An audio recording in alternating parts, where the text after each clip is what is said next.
हमारे व्यस्त जीवन में ईश्वर की आवाज़।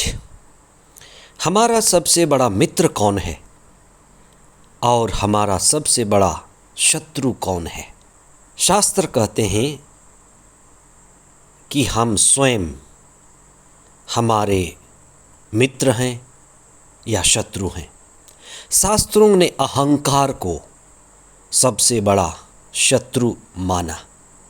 21 मई 2024 सातवां सामान्य सप्ताह मंगलवार।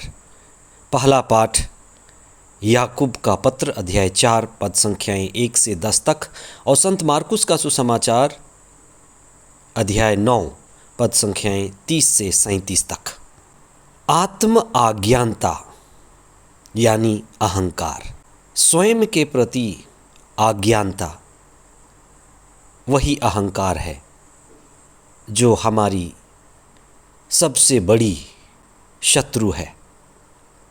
इसलिए हम स्वयं के दुश्मन हैं।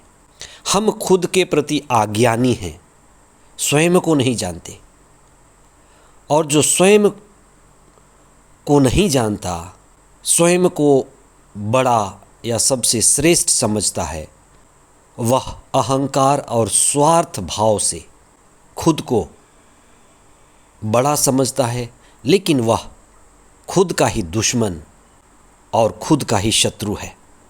अगर किसी का अहंकारी पति है या अहंकारी पत्नी है, अहंकारी पुत्र है, बेटी है, या अहंकारी पड़ोसी है, अहंकारी भाई बहन है, उनके साथ एक एक पल जीना घूंटना है।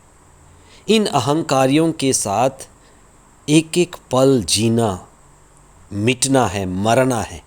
और आप अनुमान लगा सकते हैं कि जो भी अहंकारी है वास्तव में अज्ञानी है।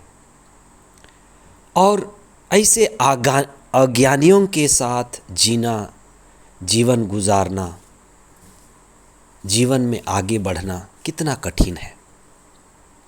बहुत लोग इसलिए दुखी रहते हैं कि हम दुश्मनों से घिरे हैं और दुश्मनों से डर बना रहता है। जैसे इस्राएल ऐसा देश है जो सभी ओर दुश्मन देशों से घिरा हुआ है और वह लगातार युद्ध लड़ता रहता है या युद्ध की तैयारी में रहता है। या तो वह युद्ध लड़ता है या दूसरा युद्ध की तैयारी में रहता है। भारत भी कुछ ऐसा ही देश है जो सभी ओर से, विशेषकर 3 तरफ से शत्रुओं से घिरा है। उसी तरह से व्यक्तिगत तौर पर हम स्वयं अगर अहंकार से भरे हैं तो खुद के ही बड़े शत्रु हैं। अहंकारी आत्म आज्ञानी है और इसीलिए अहंकार सबसे बड़ा स्वयं के प्रति खतरनाक स्थिति है। आज का सुसमाचार कहता है कि तुम विनम्र बनो।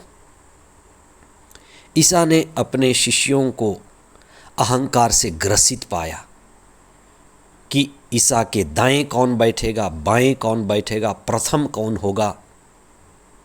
शिष्यों की स्थिति नाजुक थी, इसलिए उन्होंने एक नन्हे बच्चे को बुलाया। नन्हे बच्चे की खासियत क्या है? नन्हे बच्चे में अहंकार का पता नहीं चलता, इसीलिए उसे हम विनम्रता का प्रतीक मानते हैं। ये प्रतीक मात्र है। छोटा बच्चा विनम्रता का प्रतीक है। उनमें अहंकार कम होता है। इसलिए आप देखें कि किस तरह से हम अहंकारी पति, पत्नी, पुत्र, बेटी, पड़ोसियों के बीच रहकर कैसे घूंटते हैं। धर्मशास्त्र यही कहता है कि इस अहंकार को तोड़ना कैसे है। सभी धर्मों का एक मूल उद्देश्य है अहंकार को तोड़ना, और इसी अहंकार के टूटने में मुक्ति छिपी है। विनम्रता का जीवन ही मुक्ति की दिशा में कदम है। ईसा ने सब करने के बाद, सिखाने के बाद, बताने के बाद, प्रवचन के बाद अंत में अपने शिष्यों के पैर धो दिए। ये सबसे बड़ी सीख थी। स्वयं को रोटी स्वरूप उन्होंने तोड़ दिया। ये अहंकार का टूटना था। पैर धोना भी अहंकार को मिटाना था। हम ईसा की इस शिक्षा को गहराई से समझें। इसी बात को याकूब कह रहे हैं कि ईश्वर घमंडियों से घृणा करता है।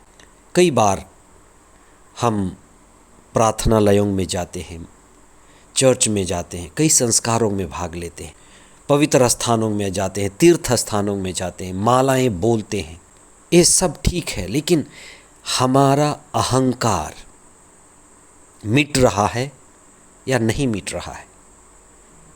मेरे अहंकार की स्थिति क्या है? अगर मैं अहंकारी हूँ, उस पर काम नहीं कर रहा हूँ, तो मैं खुद का ही सबसे बड़ा शत्रु हूँ। और मैं अहंकार को मिटा रहा हूँ, तो मैं खुद का ही सबसे बड़ा मित्र हूँ। ये सभी क्रियाकलाप वास्तव में धर्म के नाम पर चलते रहते हैं। इसलिए हम व्यक्तिगत तौर पर सजग हों, मौन हो जाएं, प्रभु के वचन को पढ़ें। शास्त्र भी वही है जो हमारे अहंकार को तोड़े। अगर शास्त्र पढ़कर, शास्त्र सुनकर, शास्त्र से साक्षात्कार होकर भी अगर हमारे अहंकार नहीं मिटते, तो शास्त्र भी हमारे लिए कार्य नहीं करते। आइए हम प्रार्थना करें कि हम स्वयं के अहंकार के प्रति सजग हों, उनको मिटाने के लिए कदम उठाएं और विनम्रता, सच्ची विनम्रता की ओर आगे बढ़ें। यही सच्ची धार्मिकता है। आमीन।